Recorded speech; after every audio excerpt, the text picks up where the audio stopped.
Welcome back to the channel, guys. My sincerest apologies for being away for so long. It was really difficult to juggle YouTube, law school, full-time work, and family for the first semester, given that I had 7 courses here at the law school that I'm at. First semester is really intense, you could say. And it was also the first time I had to do exams, so I wasn't sure how to really prep for them. I dedicated a lot of time to that. So my apologies for being away for as long as I have. I see that the video I did on preparing for the LSAT had a considerable upsurge in viewership and also subscribers. So I'm glad and thankful for everyone that did subscribe. I will provide you with more quality content on how to improve your LSAT score in the coming weeks. 100%. I can attest to that, given that my next semester has only 6 courses. One of them is a block week, so 5 total. I think I'll be able to do better at providing you content. I have a number of things planned, including a specific top 5 tips for each individual section: the logical reasoning, the analytical reasoning, and the reading comprehension. And then in addition to that, I will do I think there's a lot of value in combining your JD with an MBA. So I will talk about the merit, the advantages of getting an MBA, the process of getting that, and also, I guess, a little contrast between what you learn in law school versus what you learn in the MBA, how they stack up, given that I have some experience now with my first term here at law school and then finishing my MBA previously. So hopefully that helps. That's the intro. I'll dive into this video right now, and as I said, in the future I'll be creating more content for you guys specific to the LSAT. So let me just open where we left off last time. I think we left off on question 14. Here we go. So starting off with question 15. This is we'll go through the same process. I think it's important for me to walk through each question and we can answer it together. I don't have a separate. All right, so now that we got a piece of paper, let's just dive right into it. First thing, obviously, when you're starting off these, you want to focus on the stem. This would be the stem of the question. This, again, up here is the stimulus. You always want to start with the stem and essentially establish what type of question it is. I'll do a video on that specifically, to the different types of questions that you can find in logical reasoning, and I guess 5 tips on how you can improve on logical reasoning specifically. This week I'll do one of those as well. But for now, understand that that's the first step you want to take. You definitely want to look at this stem and realize what you're dealing with. So in this case, we look at which one of the following is an assumption that would allow the conclusion above to be properly drawn. We have an assumption. We know there's an assumption question. There's 2 types of assumption questions. There's either a sufficient assumption or a necessary assumption. This has to do with conditional reasoning. I will do a video on that as well. But for now, understand that in this circumstance, because we don't see an if here, this must be a necessary assumption question. So the conclusion one of these answers will be required in order for the conclusion to be properly drawn, is what it's essentially stating here. So moving on, one thing that I also forgot to mention in a previous video that I do specifically when I do these questions, because English is a second language and because I'm visual, I learn much better visually, is that I try to imagine in my head a lot of these elements that are being proposed by the exam personnel, the people that wrote the exam. Just try to visualize the different parties that are at play here in whatever the stimulus is. So if they're talking about an individual and kind of what he deems right or wrong, just try to visualize that individual and try to add words to the verbs, I guess images, sorry, to the verbs to really grasp it. For me, it was very helpful to remember what was being said as I went through the passage, if I could kind of visualize it. Kind of like those mnemonic devices that people use to remember numbers, where you have a palace in your head and you try to put things in different places. It's a lot easier for you to remember information if you visualize it than if you're just reading it. So I don't know if that's going to be helpful, but it's something that helped me give it a go, see if it works. If it doesn't work, then just scrap that idea. Obviously, everybody has different things that are going to work for them. So back to the question. Right off the bat, we're starting off: a new government policy has been developed to avoid many serious cases of influenza. We know by the structure of this right here that it is a subject that's not it's not included in the sentence, right? It is in the passive voice. We know that the subject is hidden. A new government policy, if that's the object, some organ of the government developed this policy with the intention to avoid many serious cases of influenza. So keep that in the back of your mind. I guess if you want to visualize it, that's what I'm doing. The government and agency is creating this policy for the influenza, and having that in your mind, you already have a scenario. It's easier for you to go to remember as you're getting more information. It's almost like a movie. This goal will be accomplished by the annual vaccination of high-risk individuals. Here we know this goal. This is an antecedent. It is referring. I'll just set that up so it's easier for me to do it. It is referring to the parties beforehand, right? So it's referring to this government policy. The goal of the government policy. The goal is to avoid many serious cases of influenza. So this is the goal. So this goal will be accomplished by an annual vaccination of high-risk individuals. We got the semicolon here. What it's telling us is that whatever's going to follow is going to define the previous sentence, or in certain circumstances, it's the previous word right before.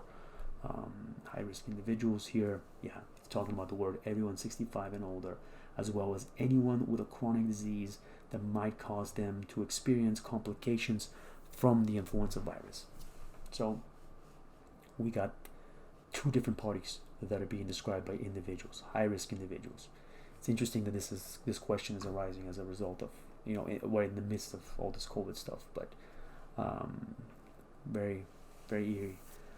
Anyway, so each year's vaccination will protect only against the strain of the influenza virus deemed most likely to be prevalent that year.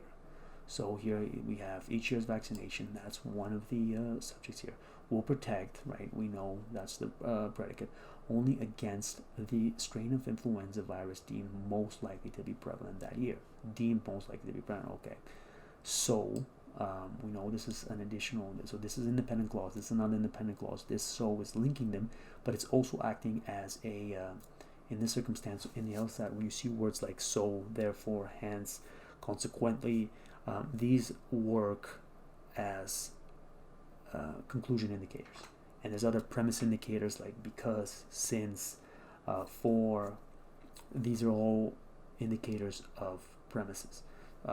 So keep premise. So keep that in mind when you're going through these questions. So here we have, so every year it will be necessary. So it will be necessary. That's for all higher individuals to receive vaccine for the different strain of the virus.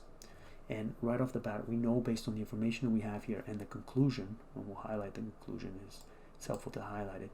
Every year it will be necessary for all high-risk individuals to receive a vaccine for a different strain of the virus, right? We know that there's something missing here because from the information we received, nothing is telling us why every year there'll be a need for new vaccine. There's got to be something to do with influenza that changes from year to year. So this assumption will give us that information, which is an assumption. It's good to circle it too, just to know what you're dealing with. The number of individuals in high-risk groups for in the high-risk group for influenza, so we know who they are, will not significantly change from year to year. That no way helps us. We know that they're all going to have to be vaccinated, but their number is in no way relevant to this conclusion. So every year will be necessary for high-risk individuals to be.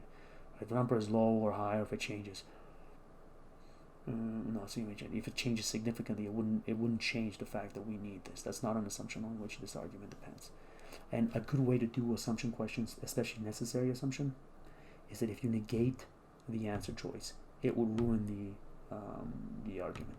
In this case, it's saying that it's not going to change, right? Will not significantly change. Well, let's say it does significantly change. Does it ruin the argument? It doesn't have any impact on the argument. So we can delete that. The likelihood for a serious influenza epidemic will occur varies from year to year. Okay? Again, it's not relevant to what we're saying here. We're talking about every year high-risk individuals who need to receive a vaccine for a different strain of the virus. So there has to be a different strain. Yeah, that's not relevant. No vaccine for influenza virus protects against more than one strain of the virus. This is actually pretty good, because if one protects against more than one, then you could see a scenario where you could get one, and the next year you wouldn't need one because you're in a position where the vaccine you took last year helps for this vaccine, but it's kind of vague, because you could have that happen, but maybe it won't happen. So it's not something that's required. Each year, the strain of influenza virus deemed most likely to be prevalent will be one that had not previously been deemed most likely to be prevalent. This is huge. Like, this is the answer for sure. Each year, the strain of the virus, yeah. Because if you negate this, if it's not the case, if certain 2-3 years in a row it's the same virus, then this argument fails. Like, it's not valid. So you could probably pick that on the exam, but for the sake of it, if this was the exam, that's exactly the one I would pick. But for the sake of this tutorial, I guess we'll go through the other question too. Each year's vaccine will have fewer side effects than the vaccine of the previous year, since the technology for making vaccine will constantly improve. This not relevant at all. So these were pretty close, but these definitely better. So we're going with D. All right, moving on to the next one. So here we have, again, read the statement, the stem first, and then stimulus afterwards. The statements above provide the most support for holding that Sandra would disagree with Taylor about which one of the following. So we have Taylor, one perspective, and we have Sandra. Always remember that. Get the conclusion on both statements and then figure out what the disagreement is. All right, so researchers at a local university claim that 61% of the information transferred during a conversation is communicated through nonverbal signals. So this essentially is a statement that's being said. It's not really a preposition or a premise or anything. It's just a statement, a fact. So we have a contradiction here. This claim, the statement before, like all such mathematical precise claims, and you can see here it's separated by 2 commas. So this right here is what's called a non-restrictive clause. Like, it's something that's not necessarily relevant. It's not needed. And they do that on the outside a lot to confuse you. They'll just keep adding those in order to make things difficult for you to understand. So realistically, suspect. So this is what all it's saying is this claim is suspect. That's the main conclusion of Taylor's entire position. And because here, again, this is a premise indicator, because for the example, for the reason, I think there was a number of other since is as well another one that's good. I'll look at all the different indicator words in the top tips for the logical reasoning section, and I'll aggregate them for you guys. But there's certain words that specifically are used for the classification of a premise, because claims of such exactitude could never be established by science. All right, so he's saying that something that exact can never be established by science. Therefore, this claim, because it's so precise, is suspect. Okay, now we have, so this is his conclusion right here. Now we have Sandra. While precision is unobtainable in many areas of life. So while precision, this is again a dependent clause. We understand that, and we understand that it is impacting. It's an adverb, and it's not necessarily of time, but there's a number of different adverbs. It's one of the adverbs. It is commonplace in others. So while precision is unobtainable in many areas of life, it is commonplace in others. It's a statement she's making. Many scientific disciplines obtain extremely precise results, which should not be doubted merely because of their perception. So this is essentially her conclusion. While precision is unobtainable in many areas of life, it is commonplace in others. This is like a preliminary conclusion. Many scientific disciplines obtain extremely precise results. Okay, that's a statement which should not be doubted merely because of their proposition. So she's saying that the fact that this is really specific is not necessarily a reason for us to discount it, while he's saying that it is. So they're arguing about the specificity of it. Which statements above provide the most support for holding that Sandra would disagree with Taylor? So why would Sandra disagree with Taylor about which one of the following? All right, let's dive into these. So that's pretty much what she would disagree. She would disagree, if you think about it, that's not an issue for her. The specificity of a certain discipline, having a specific outcome, is not necessarily the wrong outcome. Research might reveal that 61% of the information taken in during a conversation is communicated through nonverbal signals. With the 61, she would not disagree with that because she doesn't have any issues with the percentage. It is possible to determine whether 61% of information taken during a conversation is common. Again, wouldn't be an issue for her because she believes that it is possible in certain disciplines. She's not specifically stating what it would be possible in this discipline, but she's stating that it is possible in certain disciplines. The study of verbal and nonverbal communication is an area where one cannot expect great precision in one's research results. She never makes any statement about that, right? She never makes any statement about that.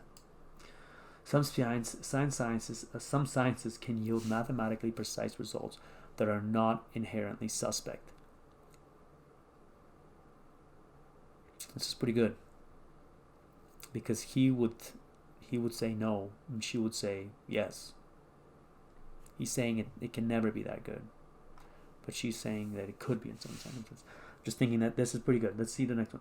If inherently suspect claims are usually false, then the majority of claims made by scientists are false as well. If inherently suspect claims are usually false, okay, and if then the majority of claims made by scientists are false as well. Yeah, this is totally outside of it. It has nothing to do with it. It's a conditional statement, and in the circumstance doesn't seem to be relevant.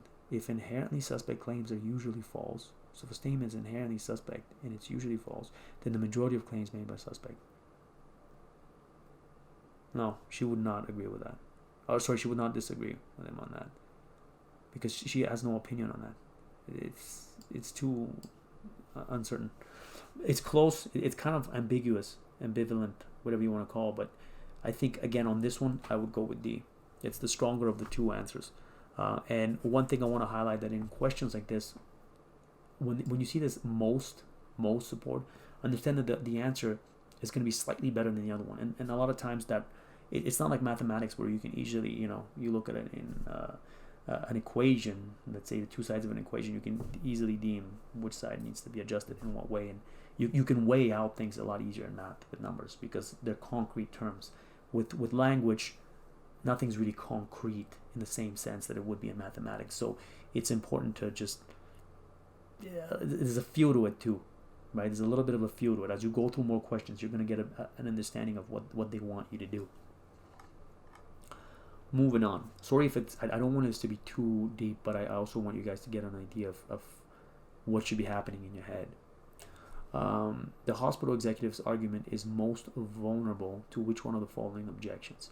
The hospital executive's argument is most vulnerable to which one of the following objections? We have most here, so we know it's going to be, again, something to do with a varying of degrees. Not necessarily a clear-cut answer, but sometimes it is, but a lot of times it's not.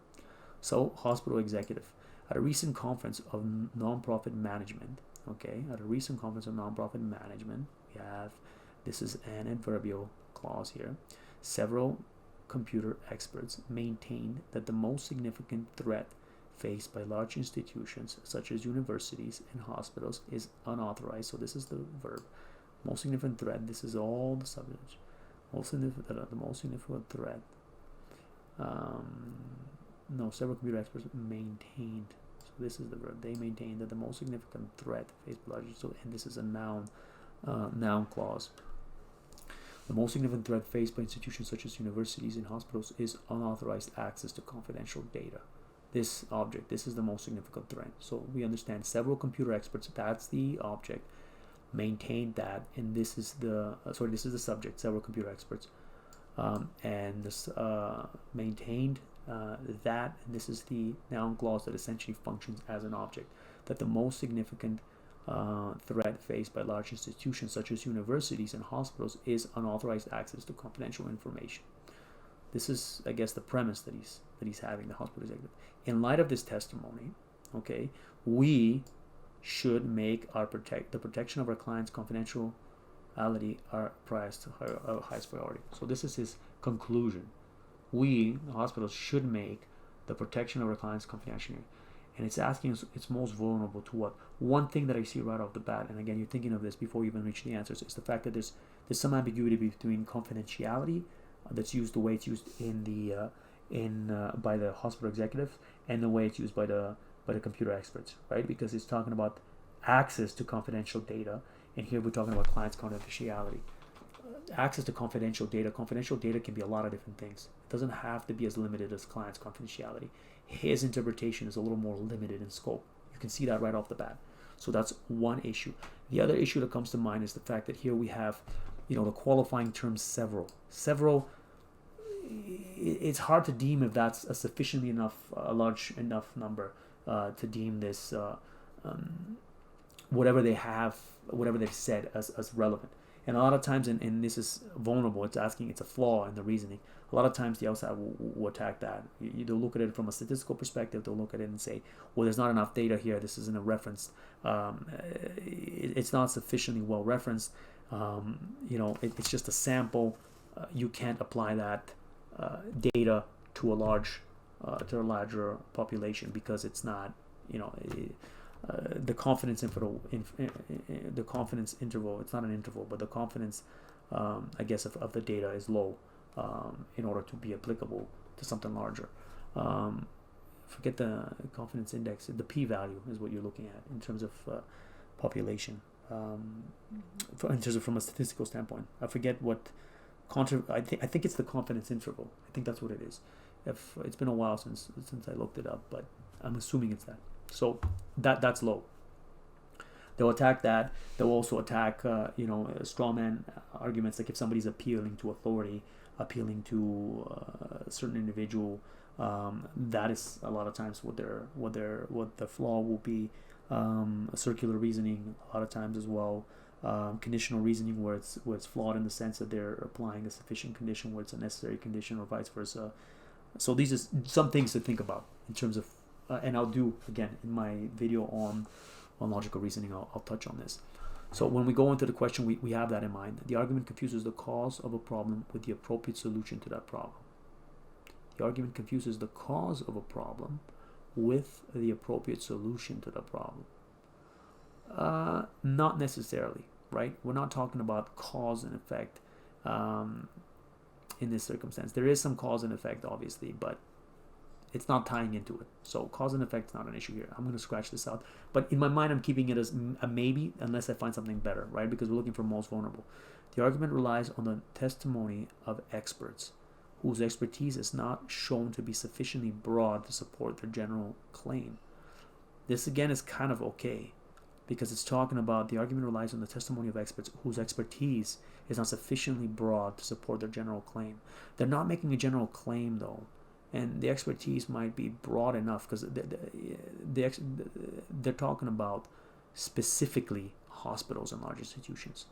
So it's a computer expert that's specifically talking about that. They're not talking about a general claim. So it might be, but you could interpret it as not being sufficient, right? Because hospitals and universities are large organizations. Perhaps it is a broad statement for them to be making because there's such a very multitude of factors that each one of them uses, right? Universities and hospitals are different, so that could be relevant. Let's keep that in mind.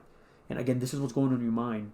You're not obviously thinking all of this, but as you're going through it, you're quickly touching on these points. The argument assumes that a correlation between two phenomena is evidence that one is the cause of the other. There's no correlation here. Nowhere does it say that one thing causes another. So this is definitely off the other thing. The argument draws a general conclusion about a group based on data about an unrepresented sample of that group. The argument draws a general conclusion about a group based on data about an unrepresented sample of that group. This is pretty good. This is really good. Because we're talking about that, again, several computer experts. It's just a few computer experts that are making this discussion. And the argument draws a general conclusion about a group based on the data about an unrepresented sample of that group, right? And we don't know how many people they've looked at and why they come to this conclusion. It's just this is pretty strong. The argument infers that a property belonging to a large institution belongs to all institutions. Well, this isn't relevant because we are talking about large institutions. So between B and E, the argument is on the statements of experts whose expertise is not shown to be sufficiently broad. It's definitely not sufficiently broad. But again, this is going to be a weighing. And if I was on the test, I would go with D. It's a guess. even in my book. But I'm going with D here. Yeah. And when I test, a lot of times you have this issue, where it's 2 that are really close, 3 are going to be totally out, and 2 are going to be close. And again, you just got to weigh them. Which one you think is a little bit stronger than the other? Go with that one. The information above provides the most support for which one of the following statements. Okay, most scientists. Okay. So when you have something like this, most support, this information here will be used to answer the question, right? And again, most support. So some of the other ones might get support, but you're looking for the one that has the most support. Difficult, I know, annoying when they do that, but it's part of the test. Modern science, okay, is built on the process of posing hypotheses and testing them against observations. You have that M dash here, so you know that's going to be a research. They're going to just tell you what this means again.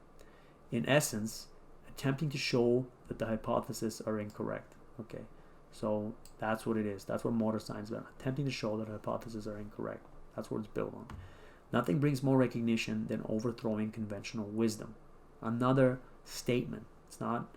It's just a statement. It is accordingly unsurprising that some scientists are skeptical of the widely accepted predictions of global warming. Okay, this kind of builds on what was previously said. It's skeptical. It's not surprising that people are that are skeptical of it, because if they were right, then it will cause a lot of they would get a lot of recognition. What is instead remarkable is that with hundreds of researchers striving to make breakthrough in climatology, very few find evidence that global warming is unlikely. So this is the surprising part. Very few find it unlikely. So essentially it's saying that global warming is relevant or is true because nobody has found it. Right. Let's dive into these. Most scientists who are reluctant to accept the global warming hypothesis are not acting in accordance with the acceptable standards of scientific debate. No, this has nothing to do with it. Just scratch it out right away.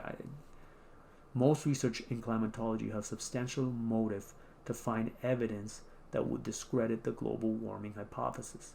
Most research in climatology have substantial motive to find evidence that would discredit the global warming hypothesis. This is pretty good. Definitely supports that. They do have a lot of incentive, because they will get a lot of recognition if they discredit it, since the majority of people believe that it is relevant. So there's a lot of incentive there. This is not bad. There is evidence that conclusively shows that the global warming hypothesis is true. This is also good. There is evidence that conclusively shows that global warming hypothesis is true. This is good. I don't like conclusively though. Right? I don't like conclusively, because just from general understanding of science, I don't think this would be conclusive yet. Right? I don't like that. The conclusively kind of rubs me the wrong way. So this is a weaker answer in my opinion between these two. Scientists who are skeptical about global warming have not offered any alternative hypothesis to explain. Not relevant. Nowhere is it saying that. Research in global warming is primarily driven by a desire for recognition in the scientific community. Research in global warming is primarily driven. Again, nowhere is it saying that. So between these two, if I was on the test right off the bat, right, because you were on a time crunch, I'm choosing B. No doubt. Now, if you have more time, you can dive into it a little bit deeper and try to decipher what's happening. But on the test, you wouldn't have that time. So I think that this word conclusively rubs me the wrong way. I'm scratching it out, and I'm going with B. Which of the following, if true, strengthens the historian's argument? Accept. So it's going to be a strengthen question, but an accept question, which means that the wrong choices are going to strengthen it. The right one is either going to not strengthen it, or it's going to weaken it, right? Either one of those, but it's just not going to strengthen it. Could weaken it as well. No limitation to that. The land. So historian is saying this. Imagine the historian saying this. The Land Party achieved its only national victory in Panacea in 1935. So the Land Party, that's the object. The subject achieved its only national victory. So it achieved its only national victory in Barcelona. So what did it achieve? This is the object. And just a prepositional that adds to it tells us when. 1935. So the party received most of its support that year in rural and semi-rural areas. Okay, That's where where the bulk of participants' population lived at the time. So most of the support came from rural and semi-urban, where the bulk of the population lived. The economic woes of the years surrounding that election hit agriculture and small business interests the hardest. Okay, and the Land Party specifically treated these groups in 1935. Targeted. My apologies. These groups in 1935. Okay, I conclude that the success of the Land Party that year was due. So this is his conclusion. This is easy because it tells you a conclusion. So I conclude that this is the noun clause that's acting as an object to this conclude. I conclude that the success of the Land Party that year was due to the combination of Land Party specifically addressing the concerns of these groups and the depth of the economic problem people in those groups are facing. So those two things. The success was specifically targeting those groups and the problems with the economy, the economic issues, hardship that these people were facing. So which one's going to strengthen it? This is what's due to, right? Here you have extensive variety is due to. This is the due to. This is what's going to give us. These are the reasoning. In preceding elections, the Land Party made no attempt to address the interests of economically distressed urban groups. This doesn't add anything. This is suspect right off the bat. Let's keep going. I can't strike it out, but it doesn't add anything. Voters are more likely to vote for political parties that focus on their problems. Okay, this fact definitely strengthens us because they were focusing on their problems, so it strengthens it. The Land Party, the Land Party had most of its success when there was economic distress in the agriculture sector. Again, this strengthens it as well. No major party in Banastria specifically addresses the issues of the people who lived in semi-rural areas in 1935, and they did, so that strengthens it. The greater the degree of economic distress someone is in, the more likely that person is to vote. More distressed, more likely to vote. They were in distress, so they voted. That strengthens it. This one, A, right off the bat. We knew there was something wrong with that one. Didn't feel right. We're going to go with that. Of the following, which one most accurately describes Gamba's strategy of argumentation? All right, so this is Gambia, his strategy. Manuzzo claims that the Southwest, so Manuzzo is the person, right? We understand that. He's the person making this claims. He's claiming, and this is the noun, the object of what he's claiming, that the Southwest Hopeville Neighbor Association, okay, overwhelmingly opposes the new water system. Okay, so overwhelmingly opposes new water. And the evidence, citing this as evidence of citywide opposition.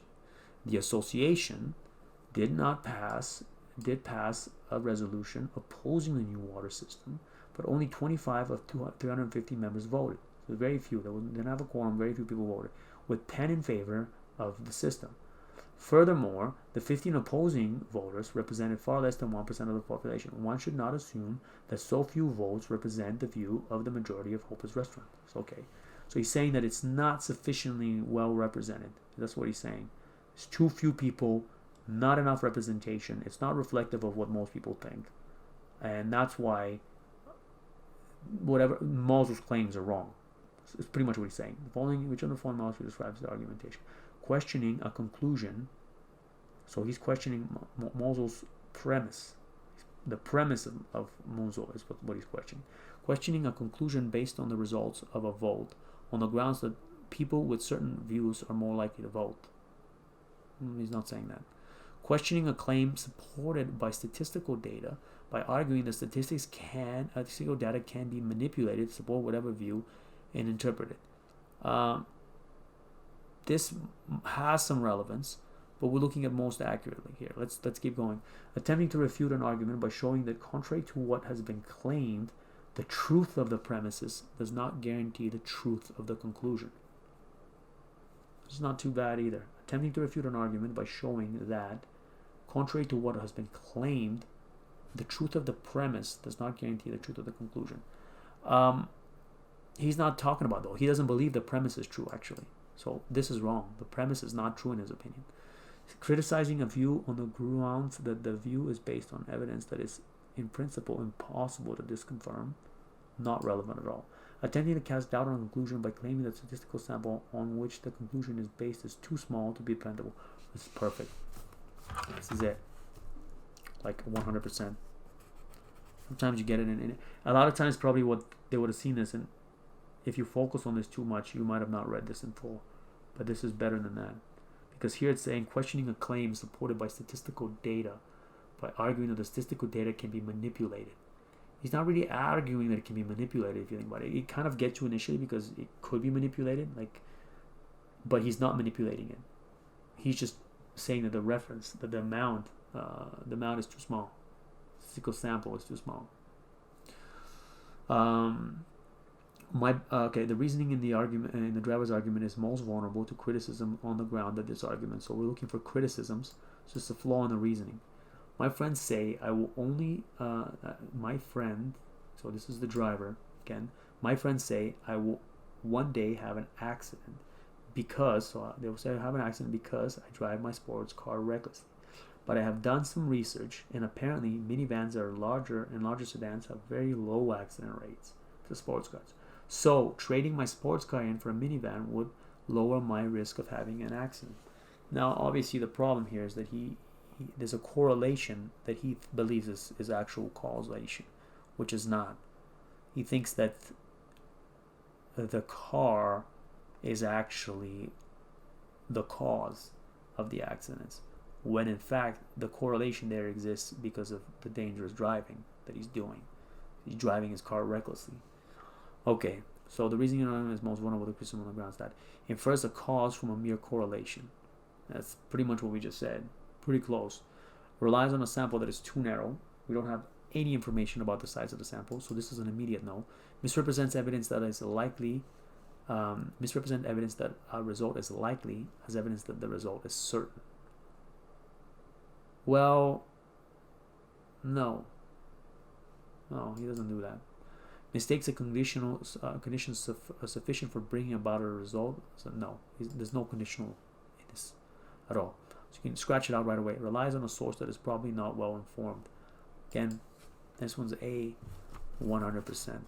We have 22, 23. How many questions do we have here? 25, 24, and then 25. All right, let's keep going. 22. Which one of the following is most strongly supported by the editorial statements? So, most strongly, again, keep that in mind. Always focus when it says most strongly, supported by the editorial's argument.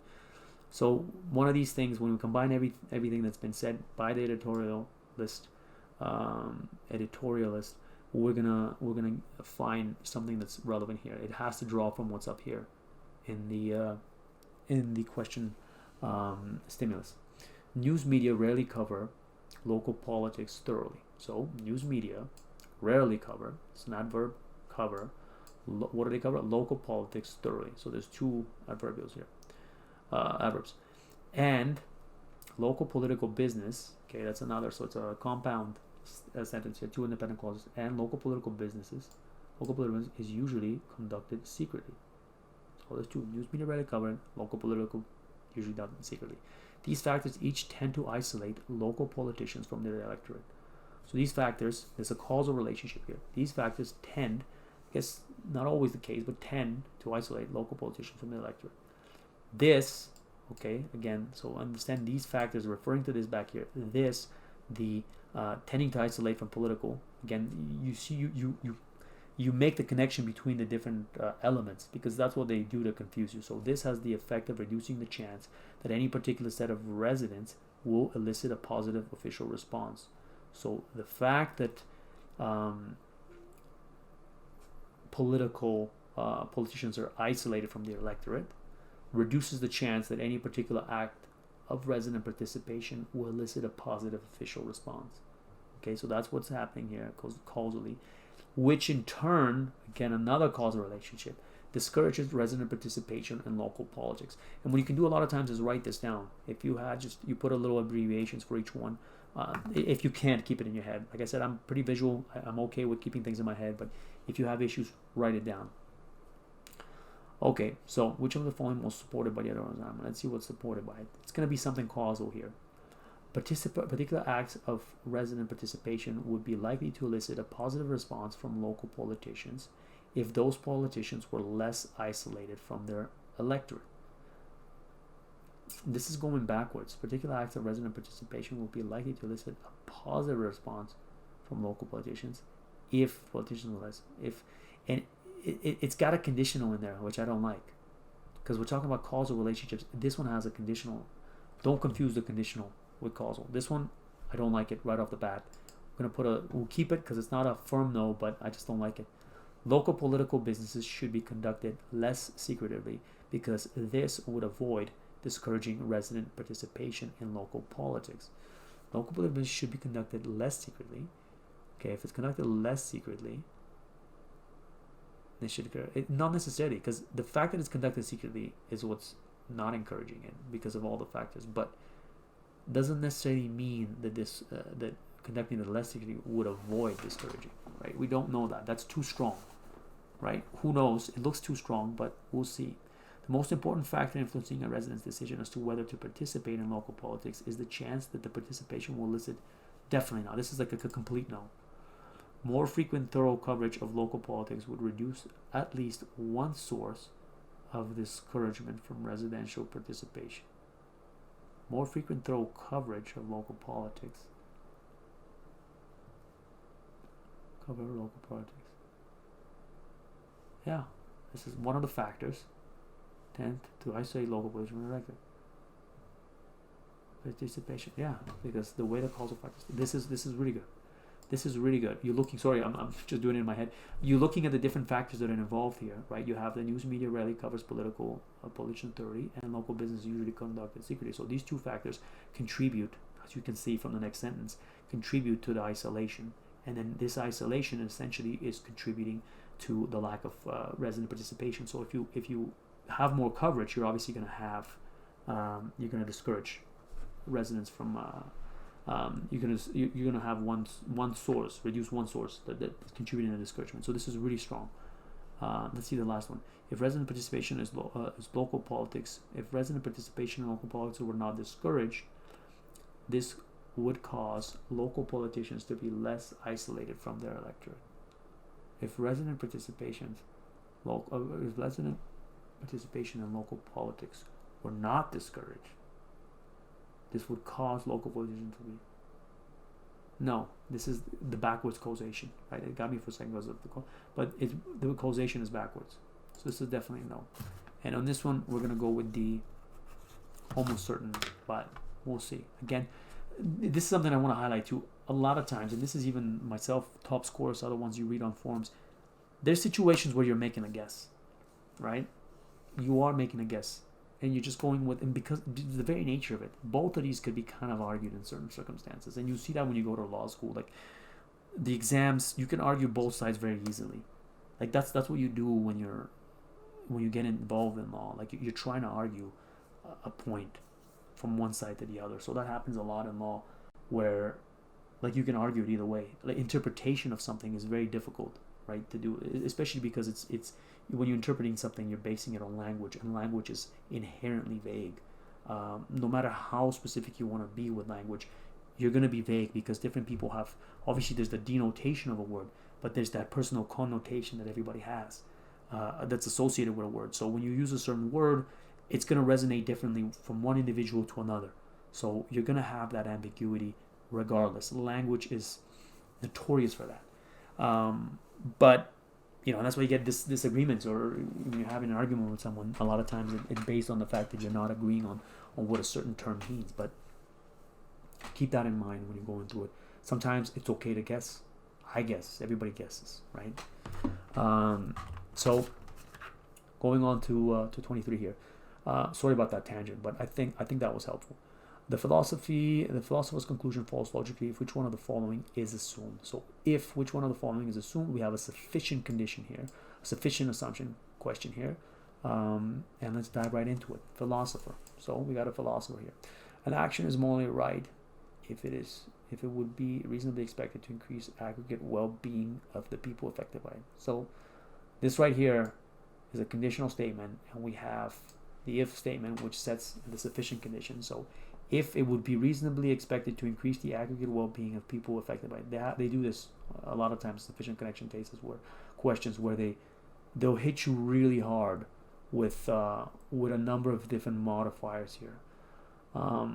If it would be reasonably expected to increase the aggregate well-being of people affected by it. So that's your sufficient condition. An action is morally right. So aggregate well-being goes up, it's morally right. Let's see the next one. An action is morally wrong if and only if. So we have a double conditional here. It means that it's both a necessary, a sufficient, and a necessary condition. It will be reasonably expected to reduce the aggregate well-being of people. So if it's reducing it, then it's morally wrong, right? But also, anything that's morally wrong, if it's morally wrong, then it's reducing it. Remember that. Both of those are valid in this circumstance. Thus, actions that would be reasonably expected to leave unchanged the aggregate well-being of the people affected by them are also right. Thus, this is the conclusion. Actions, this is our conclusion. We need to, something's going to have to make this work. Actions that would be reasonably expected to leave unchanged the aggregate well-being of the people are also right. So we have to have something that indicates this is morally right. The philosopher's conclusion falls logically if which one of the following is assumed. Only wrong actions would be reasonably expected to reduce the aggregate well-being of the people affected by them. Only wrong actions. So we know if it's morally wrong, then reduces it. So only wrong actions. Doesn't really help us with the conclusion though, because here we're talking about actions that would be reasonably expected to leave unchanged. We need that to be solved. There's a missing piece here that this is not telling us what happens to these actions. This adds nothing to it. No action is both right and wrong. Okay? This is just telling us that there's an ambiguity, which we already know about. No action is both right and wrong. That doesn't help, but I'll leave it because I'm not 100%. Any action that is not morally wrong is morally right. So if it's not morally wrong, then it must be morally right. And we have the double conditional here, where if an action is morally wrong, if and only if. So if it's morally wrong, then it reduces it. If it's morally right, then it goes up. Action that is not morally wrong is morally right. Does any action that is... Okay, so this helps a lot. This helps a lot. There are actions that would be reasonably expected to leave unchanged the aggregate well-being of people affected by them. And again, it's not tying into it. It's just telling us that there are such actions. Only right actions have consequences. No, it's not. So this one, both these ones seem kind of good, but this one's more relevant. Because no action is both morally wrong, it's just saying that there's an ambiguity. This one kind of resolved that ambiguity. So for this one, 23, I'm going to go with C. 2 questions left. The reasoning above conforms most closely to which one of the following propositions? So the reasoning above, looking at the reasoning, and conforms to which one of these? Let's see. Car companies solicit consumer information on such human factors as whether a seat is comfortable or whether a set of controls is easy to use. So car companies, we know that's the subject of the sentence. Solicit, there's the predicate, the verb. Consumer information. What do they solicit? Consumer information on, and this gives us more about what kind of consumer information, on such human factors as whether a seat is comfortable or whether a set of controls is easy to use. So this is what helps. However, designer interaction with consumers is superior to survey data. So designer information is better considerable to survey data. The data may tell the designer why a feature on last year's model has given a low rating. Our data will not explain how that feature needs to be changed in order to receive higher rating. Okay. The reasoning above conforms most closely to which one of the following propositions? So, however, designer interaction with consumers is superior to survey data. Designer interaction is superior to survey data. And then we have a semicolon here, which is not the same as a period. It's a little bit better than a little bit softer than a period, but a little bit harder than a comma. So we know this is relevant. The data may tell the designer why a feature last year's model was given a low rating. Okay, but data will not explain how that feature needs to be changed in order for receive a high rating. Okay, then which one of the following propositions? Getting consumer input for designer modifications can contribute to successful product design. Okay, that's pretty good. Car companies traditionally conduct expensive post-marketing results. Okay. Conduct extensive post-market surveys. No. Designers aim to create features that will appeal to specific market niches. Nowhere was that said in the clause here, in the stimulus. Okay. A car will have unappealing features if consumers are not consulted during its design stage. Okay, this is pretty good. Sorry, what am I saying? This is horrible. This needs to go out. Nowhere is that supported. Consumer input affects external rather than internal design components of cars. Sorry, my wife interrupted there a little bit a while ago. So, consumer input affects external rather than internal design components of cars. Nothing to do with it. So with this one, we're doing A. It's actually really easy. During the 19th century, okay, we have a prepositional phrase there. We know that that's going to impact the verb in this case. The French Academy of Art was a major financial sponsor of paintings and sculptures in France. So French Academy, major sponsor. Semicolon as well here. Sponsorship by private individuals had decreased dramatically by this time. So the majority, I guess, was coming from French. Because the Academy discouraged innovation in the arts, there was little innovation in 19th century French sculpture. Yet, 19th century French paintings show a remarkable degree of innovation. Which one of the following, if true, okay, most helps to explain the difference between the amount of innovation in French paintings and the amount of innovation in French sculptures? Okay, let's see. In France in the 19th century, the French Academy gave more of its financial support to paintings than it did to sculptures. Doesn't really talk about innovation. Just because you gave more to one doesn't mean, gave more of financial support to paintings than sculptures. It's not going to explain why there's more innovation. Just because you're giving more, if your policy is not to have innovation, just because you give more, it's not going to equate to more innovation. So that's not good. The French Academy in the 19th century financially supported a greater number of sculptors than painters. But individual painters receive more money on average than individual sculptors. Again, this ties into the top one. It doesn't mean that it's going to foster innovation. Because stone was so much more expensive than paint and canvas, far more unsponsored paintings were produced than were unsponsored sculptures. This is huge, right? We know that they're trying to steam innovation, the French Academy. If it's less expensive to do a paint, then you don't need sponsorship and you can innovate. This is good. Very few of the artists in France in the 19th century who produced sculptures also produced paintings. Not relevant.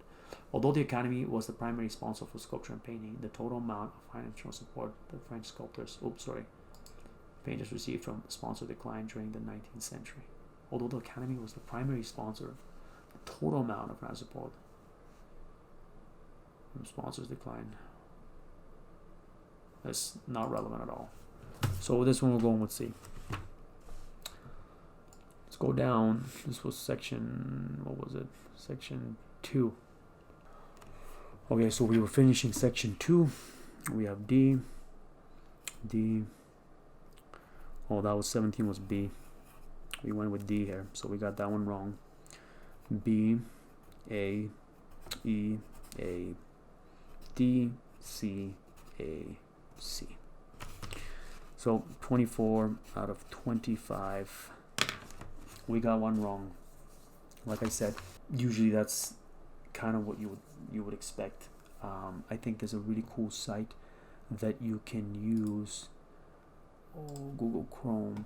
So if you look at the 173,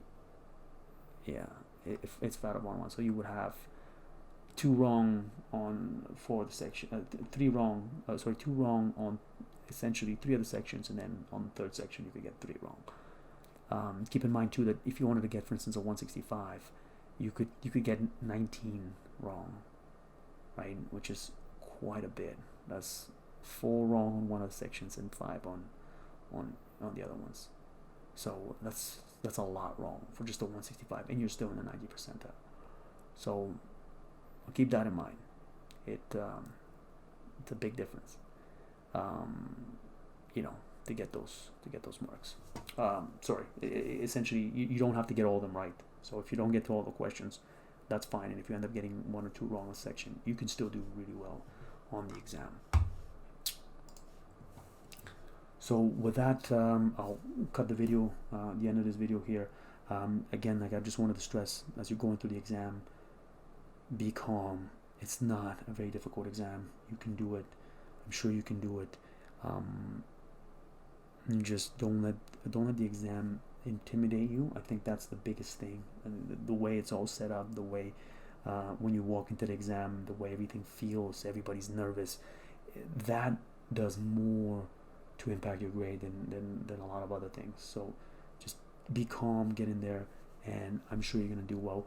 I'll be back with more videos again this week, specifically, like I said, 5 top tips on other parts of the LSAT, specifically to the different sections, on things that I think will help you in those sections if you're struggling with them, and then I'll finish the rest of this exam, the other sections as well, because to be honest, also when you're dealing with the logical reasoning sections, one section is usually easier than the other. Like from doing all the practice tests, I've noticed one of them is easier than the other. So I only got 1 wrong here, but I'm assuming on the other one it's going to be harder, so I'll end up getting 3, maybe 4 wrong, which again, you can still get over 170 with that type of performance, based on the averages from LSAT. So keep that in mind.